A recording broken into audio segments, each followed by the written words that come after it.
everyone, and welcome to the USA Country on Stage session. My name is Dale BROSIUS. I'm the Chief Executive Officer and Chief Commercialization Officer for IACMI, the Institute for Advanced Composites Manufacturing Innovation in the U.S.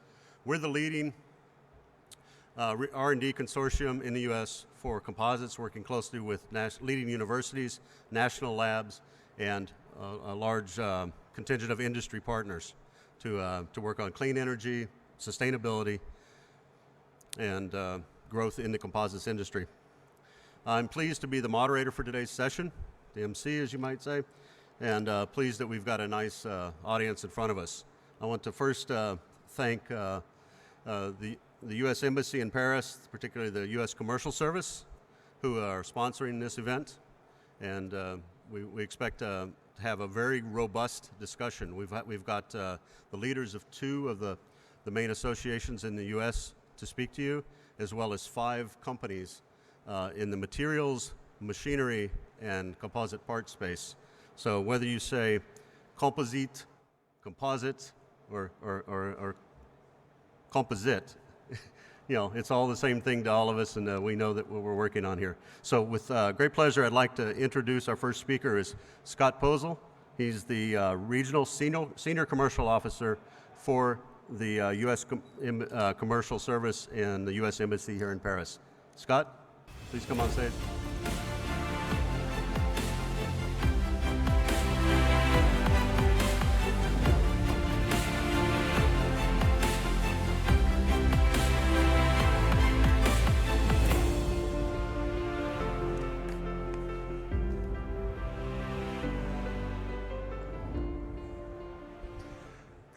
Good morning, bonjour. It's a pleasure to be with you all here with you all today. I am very pleased that this is our first major trade show in 3 years.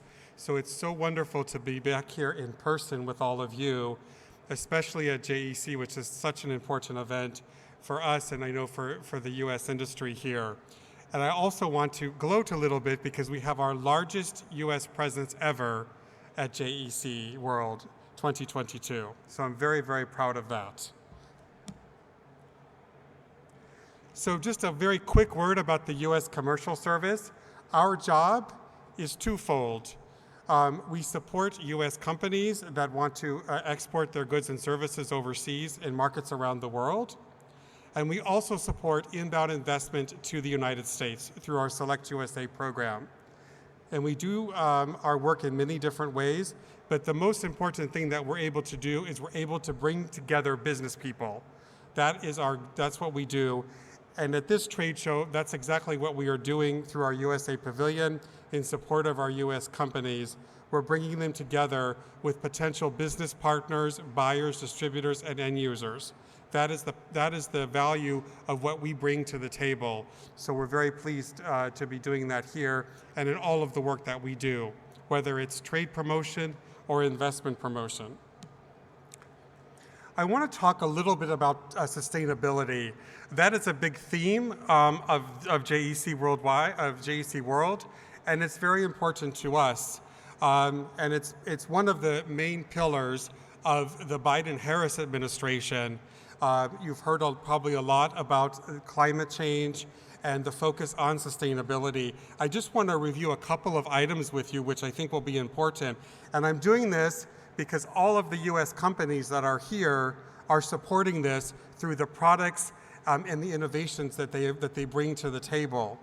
So in December of 2021, our president issued an executive order which was called the Federal Sustainability Plan, which is to reduce greenhouse emissions by 50% from 2000 levels by 2030.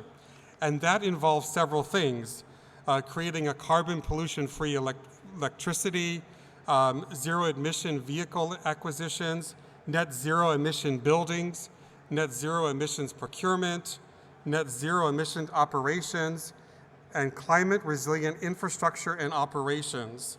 And this is really about sustainability. This is really, it's a very comprehensive program that we're doing through investment, through trade, and so the business community is extremely important, and we're making sure that our US companies providing support to them so that they can continue and create new and innovative products, many of which are on display here in the USA Pavilion and all of the US companies that are exhibiting at JEC Worldwide. So please go and check out these wonderful products and innovations that our companies, our more than 110 companies, have brought to JEC Worldwide this year.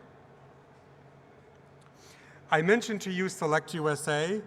Just a quick word on that. It's a very, obviously this is our investment promotion program. We do a lot of work to encourage foreign companies to come to the United States and invest. We work very closely with our US state offices, our economic development organizations, to bring those companies to the US they offer a variety of incentives and packages. We're going to have a summit, an in-person summit in Washington, D.C. at the end of June. Our team here will be happy to share the information about that summit, but encourage you to attend that because you'll find all of the resources, all of the experts who can tell you about investing in the United States, as well as our high-level representatives, our president down to our Secretary of Commerce and other cabinet agency level individuals normally address this event. So it's a very important event to the United States. So this is just a few of the little statistics we have on the Select USA Summit. And here is just for JEC World. These are our companies that are exhibiting, including 6 US states that are also here.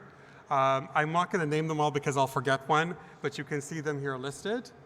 So please, come by and visit our pavilion. We're just in this hall here, I think in row N and P and around that area in the middle of the hall. So please visit us. Thank you very much for coming today. Please enjoy the presentation. You're going to hear from associations and a lot of US companies who are going to talk about the great things that they're doing. Thank you all and enjoy the event.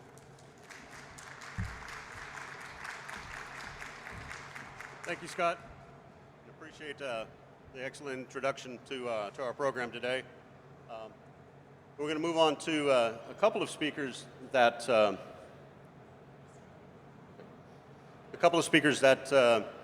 I've become very familiar with and are good partners of IACMI and of the U.S. industry.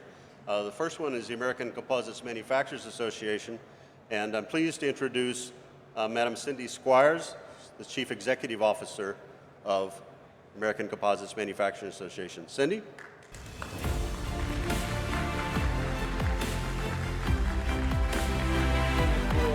More in this. I will. Thank you so much. I very much appreciate being here, and thank you, Dale, for introducing me and for the U.S. government for supporting us so much. We certainly can't do it without the support of our government and our institutes. Again, my name is Cindy SQUIRES. I'm the President and CEO of ACMA. We are the trade association for the American composite manufacturers. We include the entire supply chain and are focused on all modes of markets for composite products. And this is just a quick little slide to give you a sense of composites by the numbers.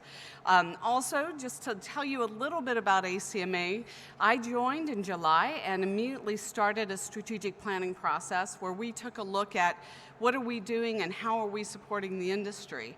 And I'm very pleased to say that we made a major change to what our vision and mission and values would be. And one of those changes was that we were adding that we are about sustainable composite materials.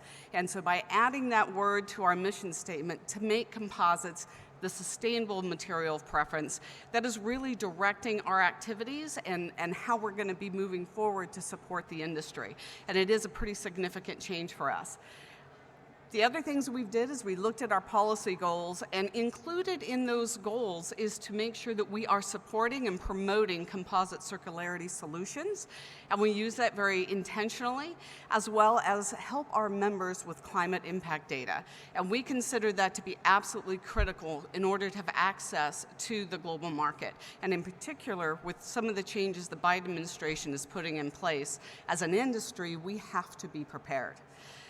And one of those issues is really to look at the sustainable materials. We need to be ready as an industry to promote and be ready to answer very specific questions about our material choices. And as we look at this, the substantial improvements that are going to be done to infrastructure in the United States, we have a tremendous opportunity. But that opportunity will be lost if we're not ready to provide the kind of information that both the U.S. government is going to be requiring, as well as state and localities. Not to mention looking at what corporations are doing in terms of the OEM. And one of the things I want to highlight for you all that's a very significant change is a U.S. Security and Exchange Commission has released a proposed rule where they are going to be asking for very specific ways that publicly traded companies are actually quantifying their ESG goals. And so that is going to be a game changer in the industry. So if you haven't had your customers ask you, trust me, it's coming. They will be asking you for specifics, not just general statements anymore. And we wanted to make sure that we were there.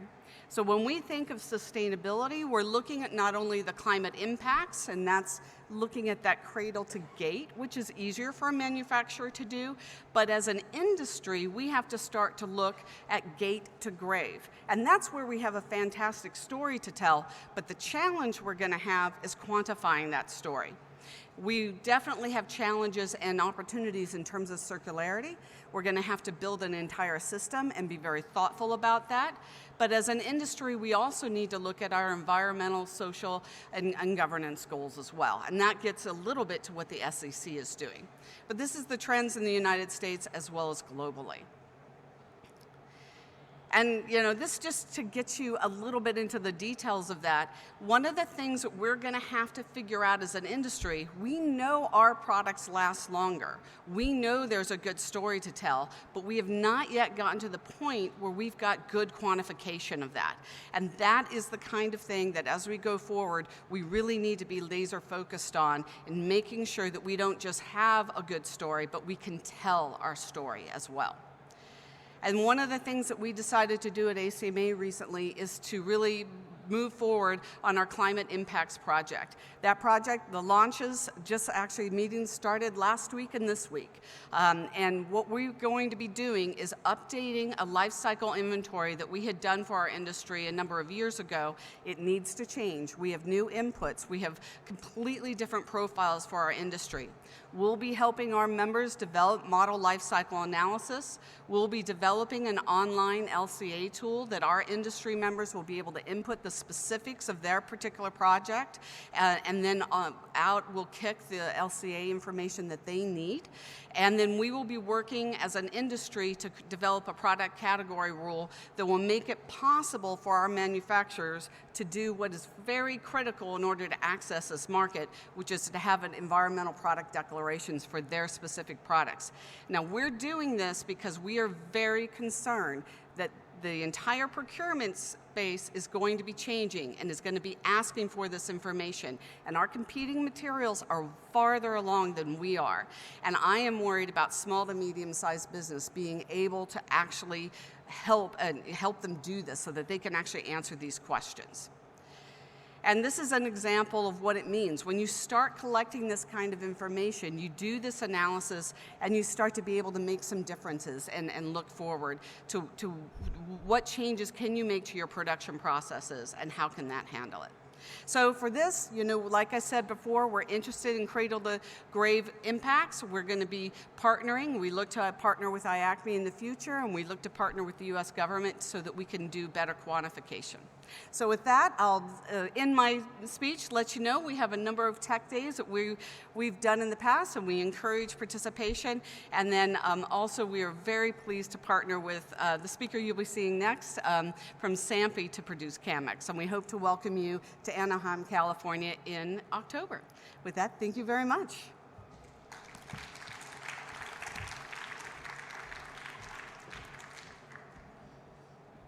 Thank you, Cindy.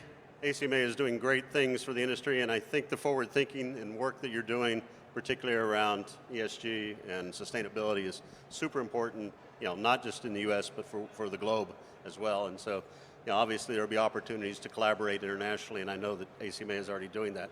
Our next speaker Pleased to introduce is Zane Clark. Zane is the CEO of SAMPE, and many of you know SAMPE for years. I first became a SAMPE member in 1984. I don't know if Zane knows that, but it was long before he probably even knew who SAMPE was. But Zane is the CEO of SAMPE, and as most of you know, it's a professional society, and he's going to give you a little bit more background on what they are doing in this space.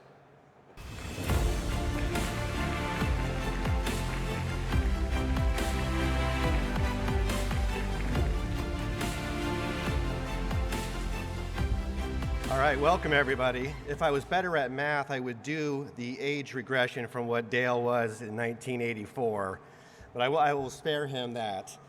Hey, I just wanted to start by thanking the U.S. Commercial Services, the U.S. Embassy to Paris, and Ambassador Denise Campbell-Bauer, and of course, JEC.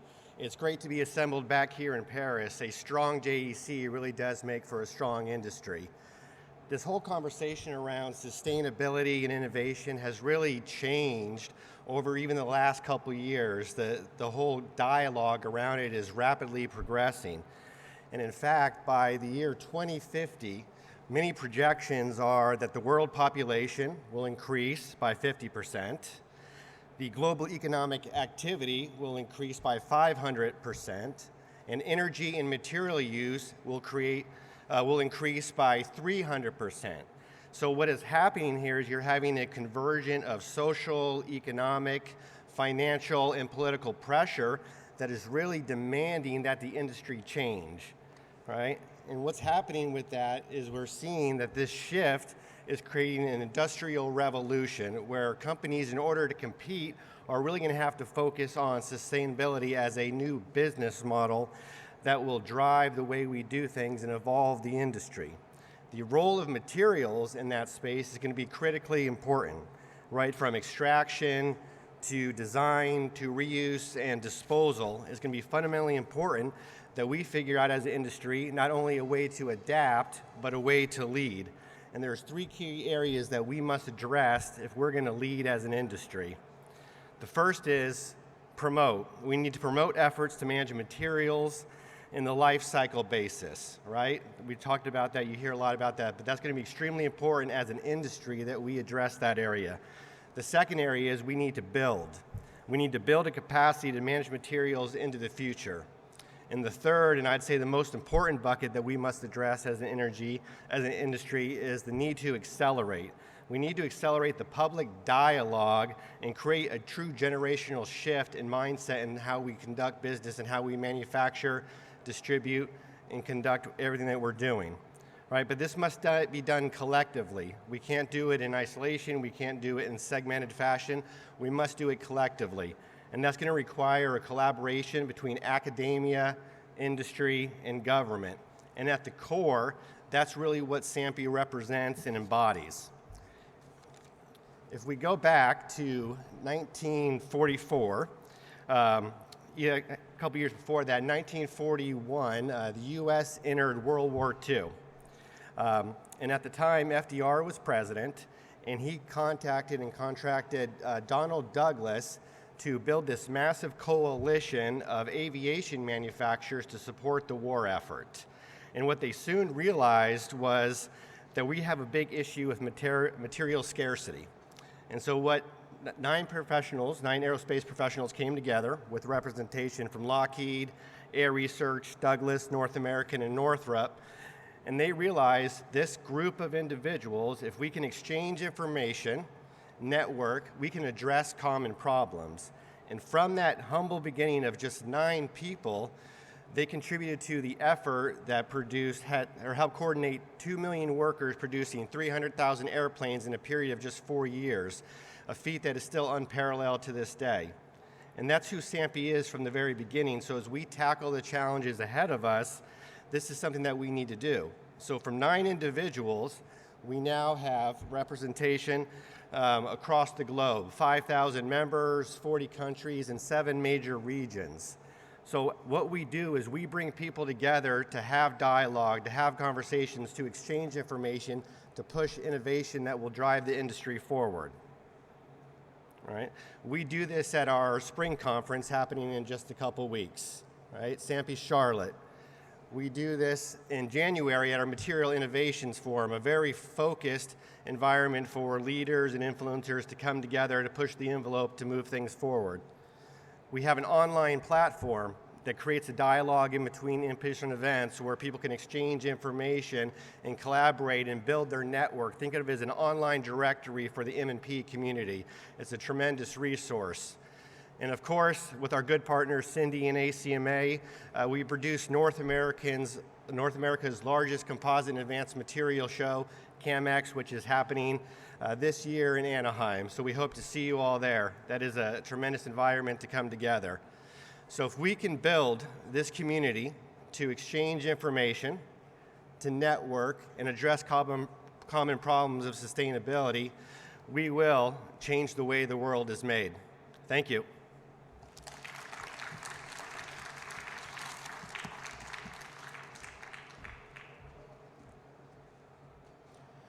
Thank you, Zane. You know, it's always good to see how we're integrating the efforts across our professional development as well as our industry associations and our R&D. Now we're going to move into our suppliers, the U.S. companies that will be presented on stage. There's 5 of those companies today. We'll start with materials, and we'll go to machinery, and then to components. So it's just kind of a natural evolution of the supply chain. And so our first speaker could not physically be here today, but he has taped his presentation. All the other 4 speakers will be here. So if you have any questions about his presentation, please approach me at the end of the session, and I'll collect those and make sure we get those to him. So our first speaker is Carl Haas. He's the Vice President of Sales and Marketing for Boston Materials. Let me roll the video.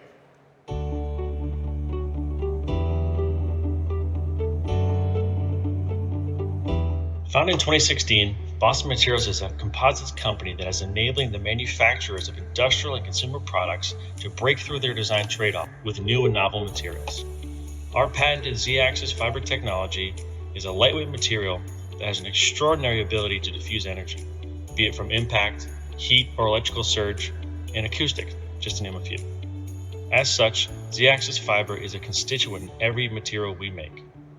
It is produced from 100% reclaimed carbon fiber, enabling new, high-volume, energy-efficient products that have a low carbon footprint. These fibers are milled on the order of 150 microns in length, therefore not nanoscale, with options for both pan or pitch fiber types. We make this material at 120 GSM, 0.14 millimeter thick, 60 inches wide, and then trimmed down to a usable 42-inch wide width. We do this at scale with over 1 million square meters in annual capacity today. We aren't creating sustainable feedstocks simply for a better world, which is a driving factor in our mission. We are a high-performance material company first and foremost. We are truly unlocking new applications for reinforced plastics by turning what is a decades-old material, milled fiber, into a suite of new high-performance materials. By turning a $2 billion per year waste stream into high-value advanced materials, Boston Materials is enabling the next generation of products and unlocking a circular economy. You can think of the Z-axis fiber technology as a metal-mimicking polymer. This puts our material in front of not traditional reinforced plastic applications, such things as speakers and subwoofers, hydrogen fuel cells, re-entry vehicles, and electronics cooling. Some initial applications of Z-axis fibers include the ones listed here, and I'll run through a few of these today. Number 1, lightweight and low carbon footprint materials. Boston Materials manufactures lightweight sheet metal products, which we call bimetal. These are hybrids of thin aluminum, titanium, or stainless steel foils that are co-cured to a Z-axis fiber core. These hybrid sheet materials offer up to a 50% reduction in both weight and embodied carbon compared to conventional sheet metals, and can be stamp formed like conventional sheet metals on, say, a stamping press or in a press brake. A common panel thickness for us to supply is around 1 millimeter, but like any composite laminate, bimetal can be engineered to nearly an infinite number of carbon and metal thickness variants. These materials have all of the Z-axis energy absorbing properties of our non-metallic solutions, that is to say thermal, electrical, vibration damping, and even acoustic absorption. Additionally, these materials have superior impact durability, Another application for our technology is in electronics cooling. The demand for materials that can keep electronics cool is increasing quickly, be it electric vehicles, connected home devices, graphics cards, and even aircraft. BOSS Materials produces Z-axis fiber films with enhanced through-thickness thermal conductivity, up to 10 times higher than commercially available products, such as silver-filled polymers, and certainly greater than standard 2D laminates. These composite films, which we call ZRT, can be integrated into phase change materials, silicones, elastomers, and structural polymers for applications ranging from thermal interfaces, lithium-ion battery cooling, heat exchangers, and more. Our materials are also multifunctional. In addition to keeping electronics cool, we can block RF signals in electronics packaging, enclosures, power modules. And the higher the signal, the greater gigahertz, the more effective our shielding can be. Next application I'd like to talk about is hydrogen fuel cells. BOSS Materials bipolar plates are disrupting the burgeoning hydrogen fuel cell market, especially when it comes to applications like warehouse automation, drone-based inspection, long-haul trucking, and even aviation. The bipolar plate is a key component in the fuel cell stack. It passes the current generated within a fuel cell throughout the stack, ensures the proper flow of hydrogen and water, maintains overall structure, all while withstanding internal hot and corrosive conditions. Bipolar plates account for up to 80% of the overall stack weight in a fuel cell. Bipolar plates made with BOSS Materials ZRT products are more than 50% lighter than the incumbent stainless steel bipolar plates. The weight reduction increases the capacity of the fuel cell by 30%, making hydrogen fuel cells more competitive with lithium-ion batteries. Because of the adaptability to a wide range of high-rate production techniques, be it compression molding, hollow embossing, vacuum forming, these lightweight plates not only meet all the DOE goals, but are competitive in cost to stamped metal. Next, I'd like to talk about extreme temperature aerospace materials, namely carbon-carbon composites. These are exotic materials that can endure high temperatures greater than 1000 C with massive thermal shocks. Carbon-carbon composites are widely used in atmosphere reentry vehicles, jet engine components, even aircraft brakes. The key challenge with these materials is their brittleness and susceptibility to delamination. They tend to want to easily peel apart. BOSS Materials ZRT films increase delamination resistance by 30%, which is a game-changing performance enhancement for carbon-carbon composites. ZRT film in these applications and even ceramic matrix composites give several benefits, including boosting the interlaminar shear strength and several processing improvements. Moreover, these two items are correlated. For example, in processing thermal expansion, and namely cross-ply shrinkage in elevated temperatures as the resin decomposes, tends to destroy the laminate strength, and thus high stress concentrations develop and the opportunity for process-based delaminations occur. At room temperature, the interlaminar strength of carbon-carbon composites is sufficient, but at high temperatures and the bake and deposition stages of processing, the ILSS can drop to as low as less than 25% of its original strength. Therefore, a need to increase the ILSS is required to improve the overall processing of these exotic materials. Traditionally, manufacturers of these components sought 3D materials to solve increase in ILSS. Such things as continuous fiber reinforcements, 3D weaving, or needle punching became real difficult to source over the years, and alternatives were developed, such as exotic 2D reinforcements in challenging layups, say tape wrap or involutes. Those were deployed as a shortcut to get around the cost, lead time, headache, and other processing issues associated with 3D weaving, stitching, needle punching, etc. A much more effective and affordable approach is to use Z-axis film between standard fabric plies in ceramic matrix or carbon-carbon composites, paired up against plain weave or harness satin. Lastly, our Z-axis film layer aids in the densification cycle as it opens up diffusion pathways, letting in the infiltrating densification materials and letting out the evolving gas.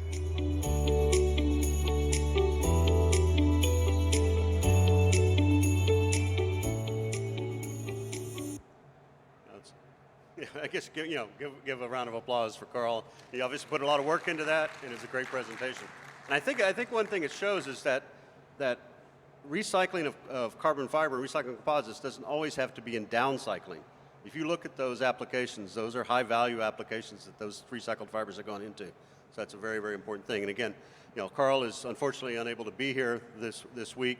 So if you have questions, you can see me at the end of the presentation, or just stop by at the US Pavilion. You can come by the IACMI booth, or you can stop at the Commercial Service booth right across from us, and you can leave your business card, and we can pass that information on to Carl so that he has your contact, and he'll be right back in touch with you. So, okay, so we're going to move on again in the material space. and I'm pleased to introduce Randall Spencer. He's the chairman of the board of Concordia Fibers. Please welcome Randall Spencer.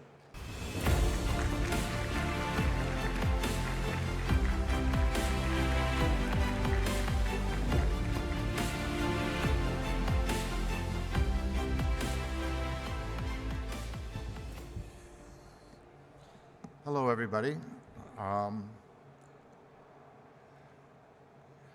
Concordia is an old line textile company. We've been around for over 100 years, and we started out making everything from sewing thread to yarns for couture dresses to eventually airbags, filtration fabrics, and even medical devices.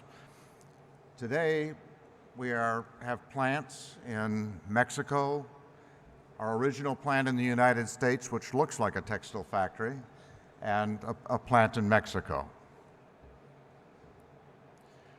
We have two main lines of business that we're focusing on now. The first is carbon and glass fiber twisting and winding. Why would you twist carbon fiber? We are the supplier of all the carbon fiber that goes into the fan blade for the LEAP engine and the fan case. Those preforms are woven on gigantic jacquard looms. Behind the loom is anywhere from 4,000 to 6,000 ends of our fiber, and all of that fiber has to get through a relatively small space to make a fan blade. For all that fiber to move past itself without damaging itself, you need a very low, very precise, controlled twist. Twisting is something we've been doing for over 100 years, and so our customers came to us and said, could you figure out how to do this? We design and build our own machines to twist carbon fiber. The other part of our business is that we've gone into producing what we call either hybrid or commingled fibers. And our focus here is both thermoplastic and thermoset, but what I'll probably be talking to you most about today is thermoplastic applications. We developed what we call true commingling, which I'll get into a little bit more as we go on. Thermoplastics, everybody knows about thermoplastic tapes. They're the most common form of thermoplastics. Organo sheets are common. We make thermoplastic organo sheets. We can blend carbon fiber with PEEK, PPS, PEI, polycarbonate, nylons. Almost any thermoplastic that can be spun into a fiber, we can put into a commingled yarn to form a thermoplastic organo sheet. And then we make actual commingled fabrics. So you're looking at a tube of carbon fiber and a tube of PEEK. We open the filaments of each yarn, bring them together, close them up, and you get a flexible fabric. Commingling is just what I said. The trick to commingling is to intimately blend the individual filaments of each yarn. So you'll notice that the PEEK disappears once the yarns are together because there are more carbon filaments than there are PEEK filaments. Our typical volume fraction is 40% thermoplastic to 60% reinforcing fiber, but that can vary depending on the application. There's various ways to combine yarns, and people get confused. You can co-wind yarns where you have two ends side by side, or you can co-weave them. You can co-wind them where they're side by side, or you can actually twist them together where you still essentially have two yarns side by side. Commingling opens the yarns to the filament level and blends the filaments evenly so that the amount of space that the thermoplastic has to flow in order to impregnate the composite is very low. It helps for cycle times, and it also helps to improve void fraction. Commingled fabrics are drapable, they're formable, they're more conformable than tapes, so you can get them into more complex shapes. They are easy to spread. There's multiple formats. We go from 3K to 50K, depending on what the application is, all with about a 40% thermoplastic volume, and they're customizable to different volume fractions. If you want a 50-50, you can get a 50-50 mix. And any thermoplastic that can be spun into a fiber, we can commingle. Good commingling is not air entangled yarn, which is another way of blending individual filaments, but air entangling disrupts the filament structure itself. Commingling leaves everything parallel and straight, and that is a micrograph of a PPS braid that's made with commingled 3K and PPS. It's less than 1% void volume. Dispersion of fibers, again, is critical. On the left, you see something that's essentially co-wound. You can see the streak of a thermoplastic. A commingled yarn, if it's carbon, is essentially black. And again, you can get it in a variety of volume fractions. Reinforcing fibers we use include a number of, the main different carbon fibers. We start with an unsized fiber. You can't get individual filaments apart to a yarn apart to the filament level if you don't start with unsized fiber. So we use Hexel, Graphil, and all the fibers you see listed. And those are a pretty large list of thermoplastic fibers that we use, but that list is always growing depending on a particular need. Again, the commingled fiber, it goes either into woven fabrics before it is processed, or it can go directly into pultrusion applications, and it's also in a filament form being used more and more in additive manufacturing. Continuous filament 3D printing. We also use it in tailored fiber placement. You see all the way to the left, there's one piece there that's the sole of a shoe, and the rest of it are drone parts. It gets stitched into a scrim, then cut out, and then molded in a tool. You can get very complex shapes very fast. Pultrusion and additive filament winding, it's being used to do 3D printing, continuous filament 3D printing, and then we've mentioned organosheets before. So, thank you. We are experts in yarn design, yarn handling. We put different types of reinforcing fibers together. We do a lot of custom work, and we've been doing it for a long time. Thank you very much. Hey, Randall, can you just stay there a second? We've got a couple of minutes for questions if anybody has any. So we do have people running around with microphones if anybody has a question they'd like to ask. Yes. We've got one right here in front. Can you hang on just a second? We'll get a microphone to you. Okay. It's on its way.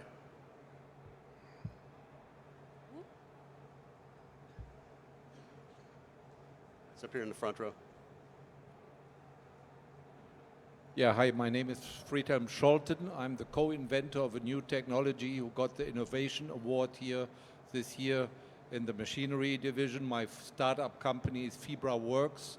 And my question to you is, can your commingled fibers be made in a real straight unidirectional on a roll? Unidirectional on a roll? Yeah, unidirectional, like a regular unidirectional, which we use as precursor material for our technology. Like a unidirectional tape, but not consolidated yet. Yes, absolutely. So it can be done. Yes. Interesting. Yeah. Thank you. Thank you. All right, so if you've got additional questions, please see Concordia Fibers on the, no? One? I know we have we do have the time. Okay, do we have another question? Okay. Hi, thank you for the wonderful presentation. I'm Andy Reid. I'm a senior lecturer at the University of Bath in the UK. I'm wondering, do you manage to keep hold of both, of the ends of both the different types of fibres you put into your commingled fabrics? Sorry. Could you repeat the question? Do you manage to keep separate the two types of fibres you put into your commingled fabrics?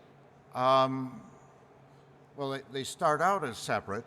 We'll take a 3K carbon fiber and we'll open it up this far, and then we'll do the same thing to a thermoplastic. It's all under controlled tension. There's no catenary between the two fibers, i.e. they stay parallel and they stay even. Am I getting there?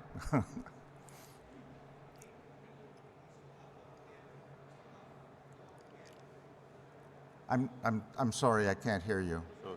Well, I suggest, if you will, when you come off stage or any, go meet the gentleman there, and you can further explain what's happening there. Yeah, anything doing with fiber, particularly if it's in the unconsolidated form, is all about creative tensioning. So that's something that we know a lot about. Okay. So thanks you. again.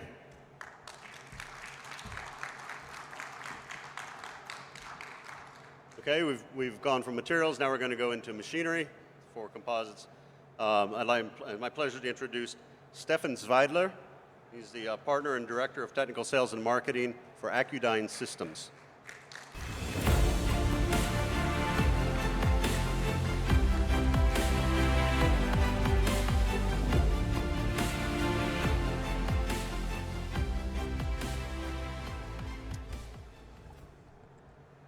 Thanks so much, Dale, for the introduction.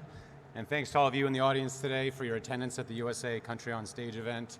We're glad to be presenting to you all today and talk about our small business and the impact we have on the industry.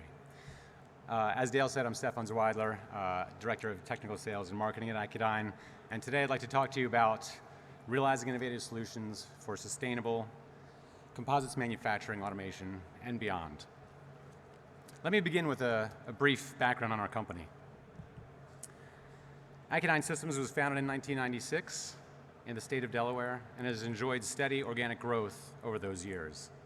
In fact, the company established Accudyne Europe in 2018 to serve clients in Europe and beyond.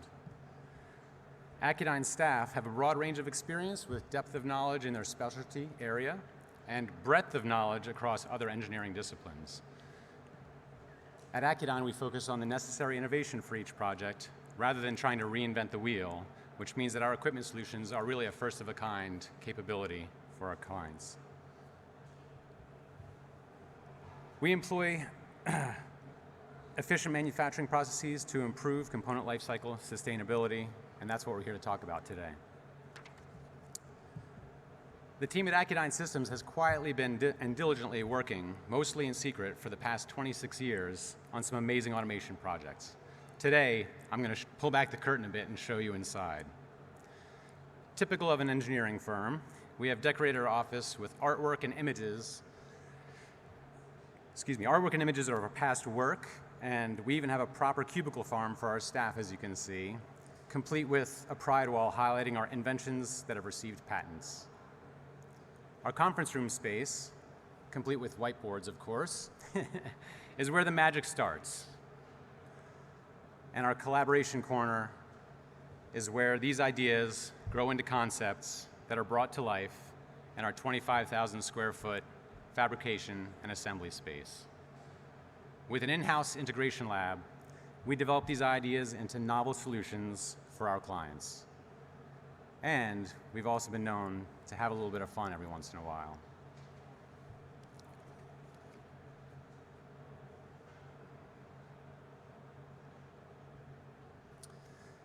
Accudyne's equipment portfolio addresses the entire composites manufacturing value chain before consolidation, from unitape and fabric material impregnation to off-axis conversion of that material. And we build equipment to perform cut and pick and place, cross-ply and lamination, as well as automated fiber and tape placement. Ultimately, these manufacturing technologies can and have been integrated into multi-module production cells, providing near lights-out manufacturing capability. Over the years, Accudyne has developed significant footprint within the aerospace and other industries, including component examples that are shown on the screen here, manufactured on Accudyne-built equipment located at our client sites. The oil and gas pipeline and ballistic protection manufacturing industries have also benefited from our novel equipment solutions. Now then, let's talk about how we drive efficient and sustainable composite component manufacturing. The first example that I'll provide to you is an automation-assisted multi-axis layup cell. And through the judicious application of automation technology, this work cell incorporates automated tool positioning to improve ergonomics, seamless laser projection integration, and an HMI that manages work orders, recipes, and process parameters. These attributes of the cell have demonstrated improved efficiency, reduced wastes, and happy workers. These are three key principles of sustainable manufacturing in our mind. It's not just the entry-level automation equipment that make an impact on sustainability either. This stringer former and trim cell, located at Carbon Aerospace in Red Oak, Texas, facilitates the production of 2 parts simultaneously with tandem operator machine tasks that save significant cycle time. The automated forming and debulk cycles and CNC-controlled trim capabilities reduce cycle time and waste, while the HMIs guide the operators through the recipe. The features of this manufacturing cell have resulted in improved efficiency, reduced waste, and happy workers. Great strides in efficiency have been made in fully integrated multi-module automation cells as well. This automated fiber placement cell arrangement minimizes energy usage during operation through the use of linear motors on the Cartesian axes and a kinematic solution that moves the tool under the gantry rather than moving the much heavier gantry over the tool. With nearly lights-out operation capability, this turbofan blade cell has attracted attention for all the right reasons: improved efficiency, reduced waste, and happy workers. I would be remiss if I didn't provide some examples of robots being awesome, because I think everybody loves robots here. Combining our depth of knowledge and custom CNC controls with our robotic integration experience has resulted in some amazing composite manufacturing automation solutions. Over just the past few years, we've deployed several robots to accomplish ultrasonic trimming of complex component geometry, ply and laminate forming, intricate pick and place sequences for automated component layup, and automated fiber placement. And you know that these robots improve efficiency, reduce waste, and result in happy workers. Let's take one look at one in action here quickly.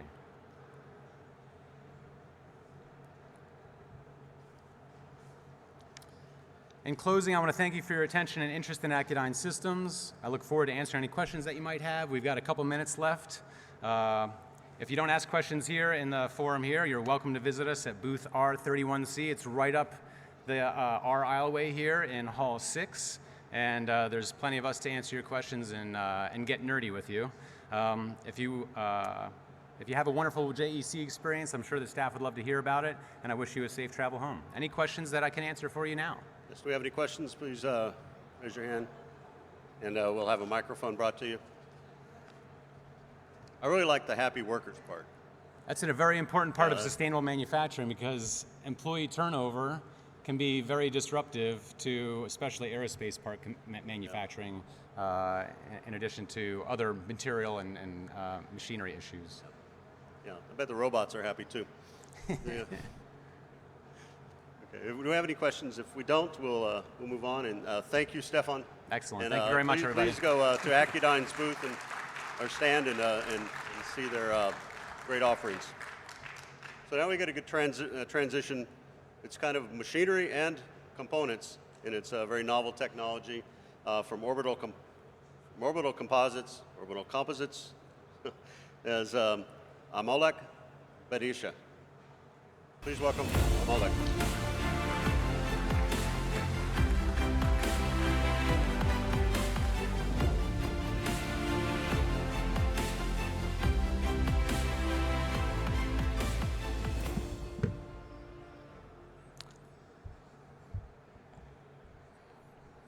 Good afternoon.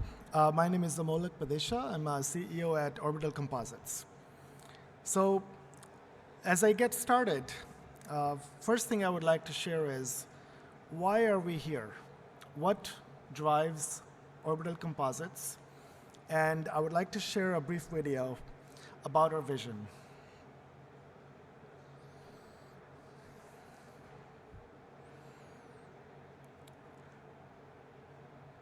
So what drives us is the goal of in-space manufacturing. If you think about the impact of reusable rockets has had on the space industry, it's led to about 40x cost reduction in dollars per kilogram of getting materials and things in space. When you start thinking about in-space manufacturing, the impact on cost reductions in dollars per kilogram would be in the order of 100 to 1000x. And this is the fundamental technology that would allow us to become a spacefaring civilization. So with that, I would like to talk about what's happening, right? We're truly living in a historic time because never in our history, 3 major industries are all going through a historic transformation all at the same time. Space is, again, forever changed because now we can launch at low cost. Energy, the demand continues to grow, but we also need to decarbonize at the same time. And that's a pretty mighty challenge. And finally, transportation, mobility. There's a wholesale shift to electrification and hydrogen. So these are all trillion-dollar industries, and they're all evolving. So there actually has never been a better time to be in the composites industry, because composites is at the forefront of innovation and is the enabling technology in all 3 of these verticals. So a little bit about Orbital Composites. We're a Silicon Valley deep tech startup, and we're developing autonomous robotic manufacturing solutions. And the 3 verticals we talked about: space, energy, clean mobility. We specialize in a large variety of materials: glass fiber, carbon fiber, ceramics, a variety of matrix materials, both thermoplastics and thermosets. And our goal is to really enable new kind of products that are just impossible to make with traditional manufacturing.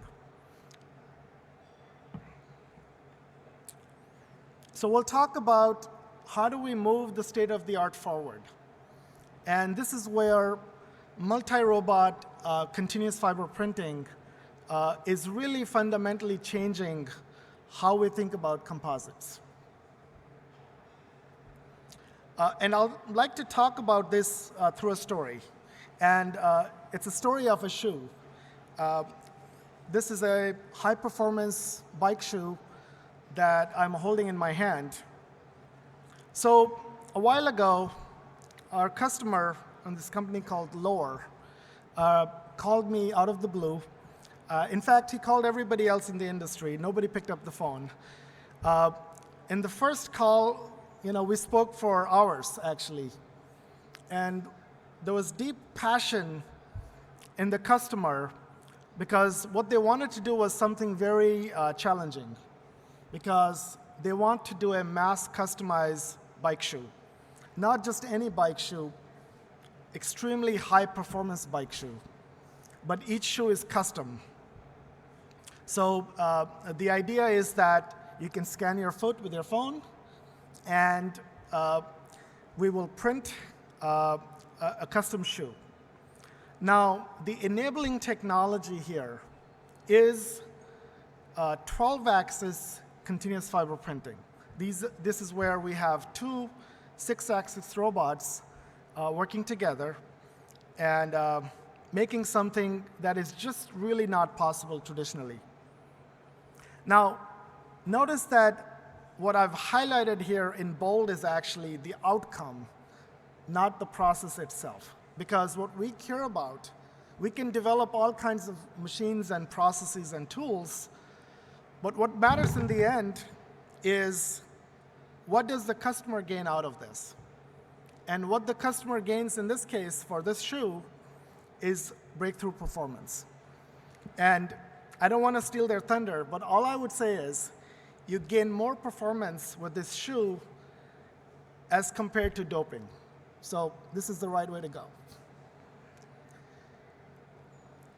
And finally, we don't have to stop at just making a part. We really need to think beyond how do we build fully autonomous factories. And this is why, going back to the fundamentals, why we like to use robots. Robots are essential. They're a tool. It's a very powerful tool in your toolbox. And it allows us to think about end-to-end product development, manufacturing, even packaging, and so on.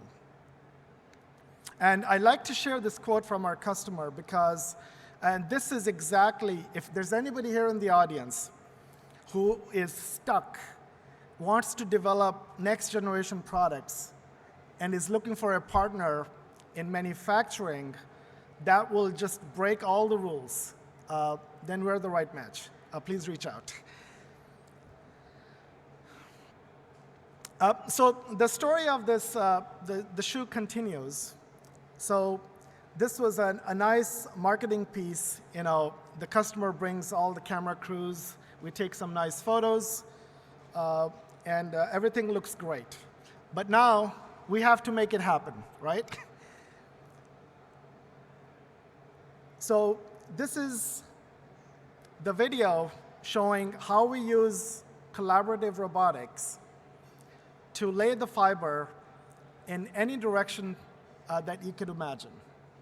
And this fundamentally breaks all the rules of automated fiber placement because we have a full fiber steering capability. Now, the previous video was a marketing video. I would like to show you the actual video because after a lot of development efforts, we're actually doing this today. And again, as we show these kind of capabilities to the tier one tier one aerospace customers, they are blown away with this capability because they all understand and recognize that this breaks all the rules of fiber placement.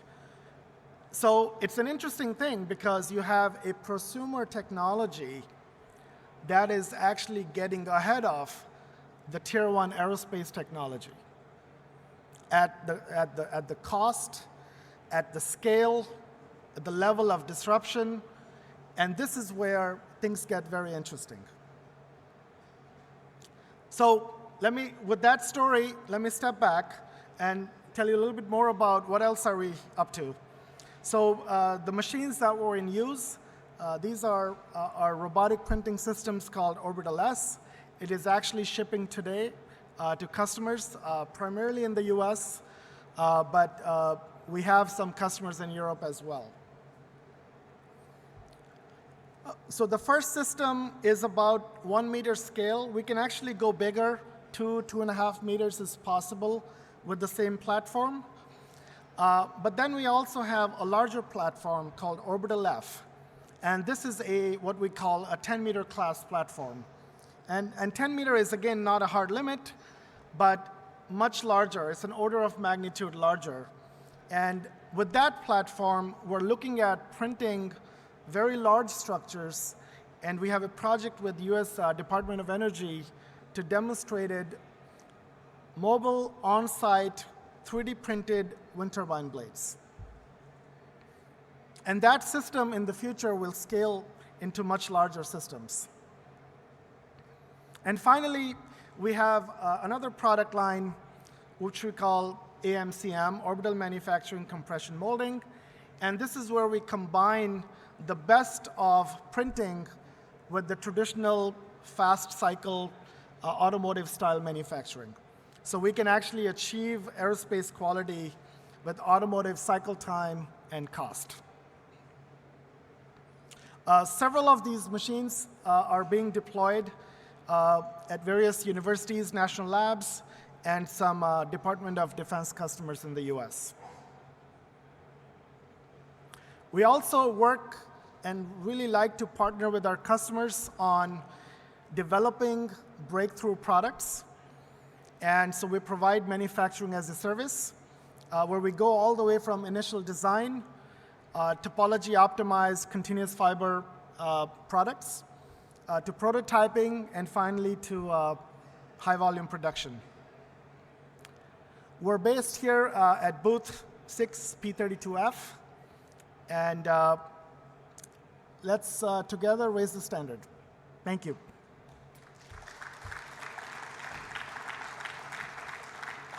Thank you very much, Amalak. Those look like some happy robots as well. So, do we have time for maybe one question? And we've got one here. So if you could go back to the lectern and take that. Hello, thank you for presentation. I have a quick question. How long would it take to kind of build up just one pair of shoes? I'm interested in the time frame and also the cost. So the time frame, end to end, we're looking at the capacity of dozens of shoes per day. Now that is assuming building a production line of several machines. But we're looking at fairly fast cycle time. The price, you can go to lower.cc and you will see the price of the product. And like I said, it's a prosumer product, so we have to be quite competitive in price. Yeah. Okay. Thank you again, Amalak. As they said in the old commercial, it's all in the shoes, right? So yeah, it's great. It's better than doping. I like that. It's always the shoes. So we're hitting the home stretch here, and we have our final speaker. And again, it's in the parts area, the components area, a very large components area. So I'm pleased to introduce Evan Young, Head of Engineering for Carbon Aerospace.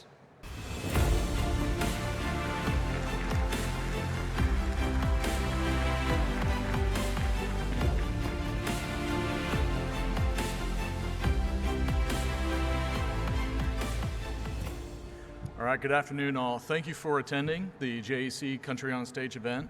My name is Evan Young, and I'm the head of engineering for Carbon Aerospace. So I want to talk today about the Thermoplastics Revolution that's kind of occurring in the aerospace industry this decade. Starting off with a little bit about Carbon Aerospace. We are a Tier 1 aerospace structures manufacturer. We have 3 plants, 2 in North America and 1 in Thailand, with a combined total of 150,000 square meters of manufacturing space.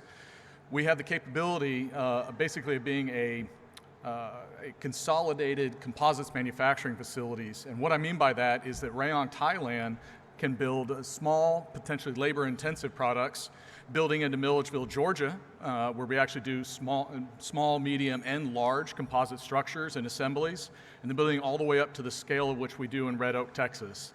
Red Oak, Texas has the capability to do very large structures with epoxy, BMI, polyamide, and other high-temp composites. Our major customers are kind of the litany of different aerospace manufacturers and OEMs. And the major programs that we do support, the engine companies come out of Rayong, Thailand, with Rolls-Royce and Airbus, different engine components on the cold side. And then we have things like the V-22 empennage. Both Milledgeville and Red Oak build the full-up structure of the doors and empennage of the V-22. You have the 131-foot-long Global Hawk wing, which is that upper middle picture. That's a fully stuffed and integrated system that's actually tested and then sent immediately for installation into the fuselage. We do flight control structures for business jets, both major large structures. I'd like to highlight the Lift Hexa. That is actually the first certified Part 103 eVTOL. So that's a fully electric distributed propulsion single pilot air vehicle for recreation and potential military use. We do the entire metal assembly for the T-7 forward fused wings and empennage, and F-135, which is the engine for the F-35 Stovall unit. It's polyamide duct. So what you're seeing is a wide array of things that Carbon Aerospace can do in manufacturing, from small components all the way up to major integrated assemblies. So that's the build-to-print side of Carbon Aerospace, but we're a build-to-print with a twist. And what we've done is look at where the market is going and the revolution we see in thermoplastic composites in this decade. But why does the aerospace market need to move to thermoplastic components? What we're seeing is the decreased manufacturing cycle time. You're looking at thermoset composites, which could take hours to build, in between the curing time, the layup time, the tooling cleanup time.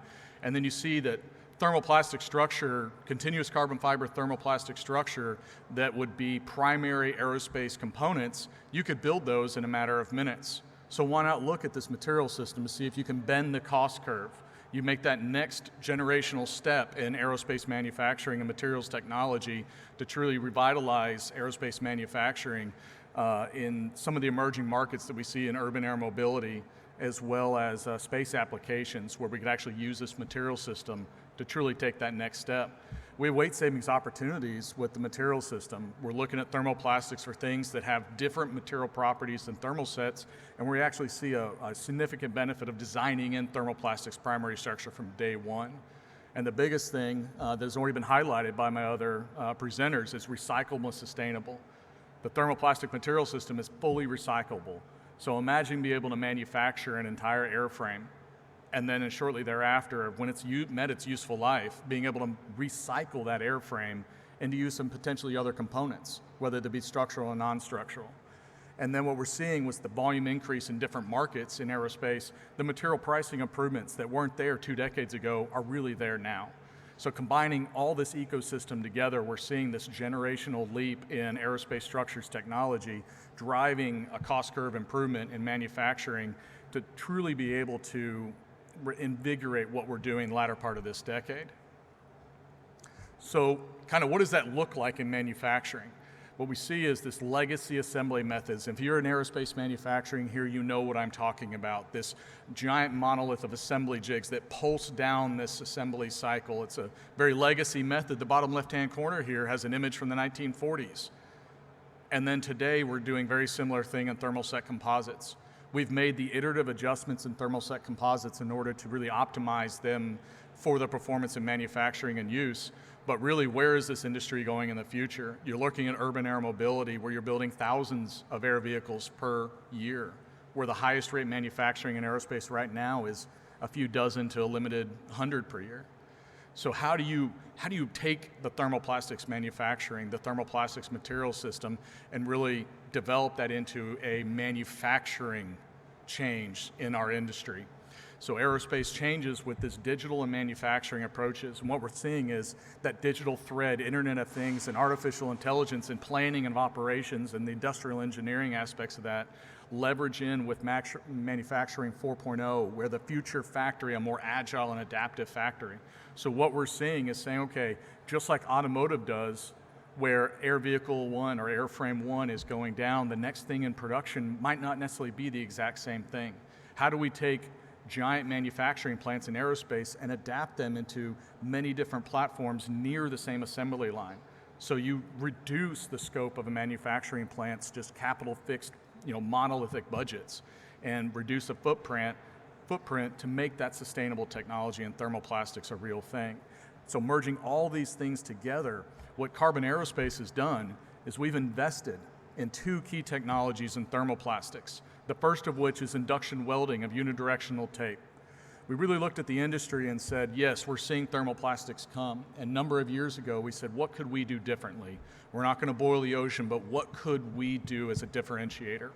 And what we've done is we looked at removing fasteners from the assemblies. If we're all going to make pristine carbon composite parts and then poke a lot of holes in them, we're damaging them. So how do we get out of doing that? That's a manufacturing throughput nightmare with thousands upon thousands of fasteners.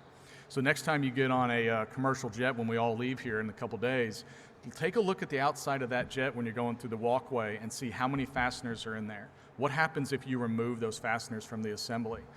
So we're looking at manufacturing cost reduction at the assembly level. So if you take advantages of other parts of the thermoplastics, your recurring cost goes down and your operational cost goes down. And what we're seeing with our technology is our joint strength testing over hundreds of coupons exceed that of other common industry methods of joining composite structures together.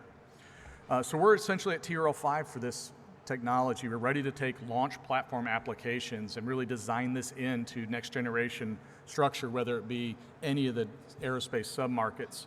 The thing that we're doing differently is allowing us to do dissimilar thicknesses, where we do 2 different thicknesses. It's really optimized for airframe loads. Curved structure and a robotic assembly method allow us to do things that are aerospace grade.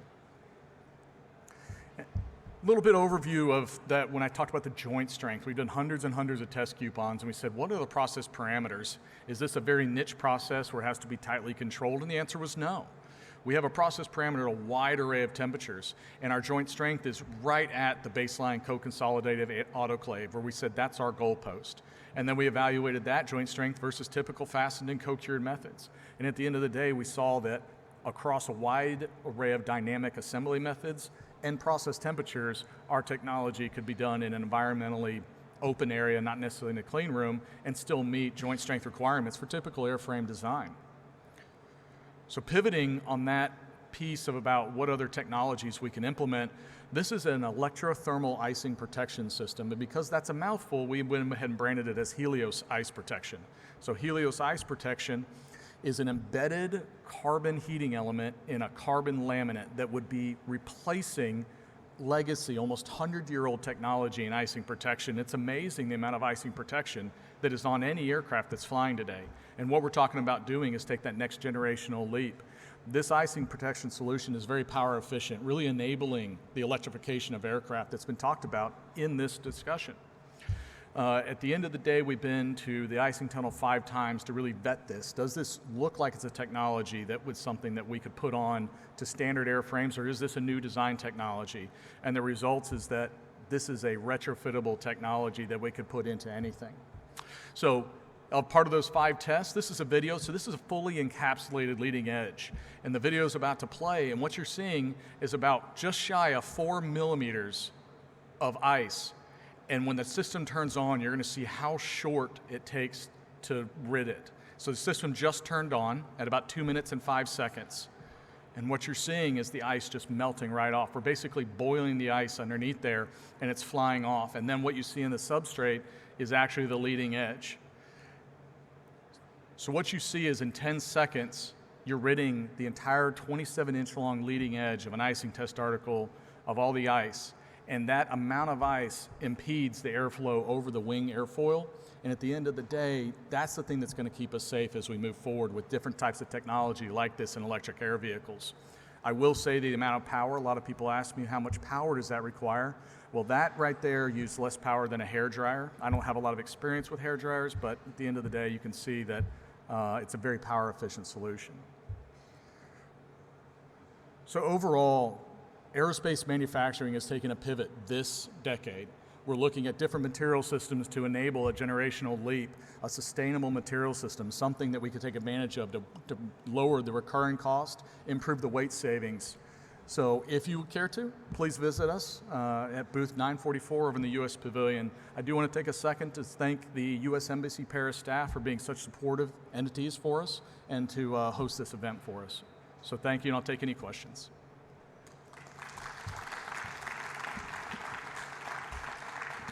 Thank you, Evan. If we've got a question or two, we can raise your hand and we'll bring that to you. I know I'm going to come over and talk to you about a couple of things I saw there that piqued my interest. So.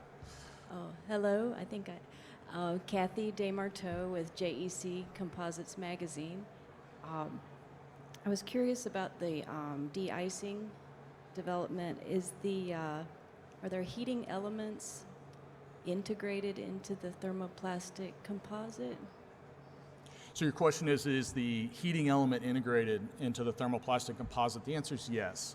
The heating element is a carbon fiber, so we're actually using the conductive properties of the carbon fiber to conduct the heating, but there's a unique way we've designed and kind of made some tweaks to how we put everything together, that it's not necessarily completely off the shelf, but really a unique system of heating that's very optimal, and that's embedded in a carbon fiber laminate. And we are saying that we'd like to be that thermoplastics carbon fiber system throughout the entire leading edge.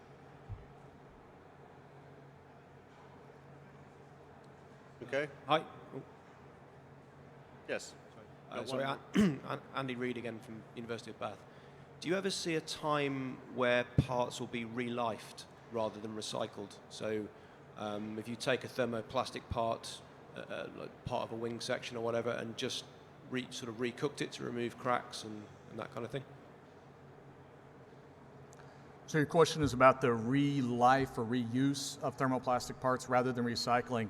I think it's a great idea. I think some people have kind of thought about how do we extend the life. You have what are called SLET programs in typical Department of Defense programs, service life extension. Well, how do we do that with thermoplastic parts? Because it's a phase change in thermoplastics, not a molecular change like thermal sets. I think there's a way of possibly looking at the parts and possibly reprocessing them so that you can extend the life of them and maybe reinstall them. So I think that might be a good fit, and we could all kind of explore that this decade. Thank you.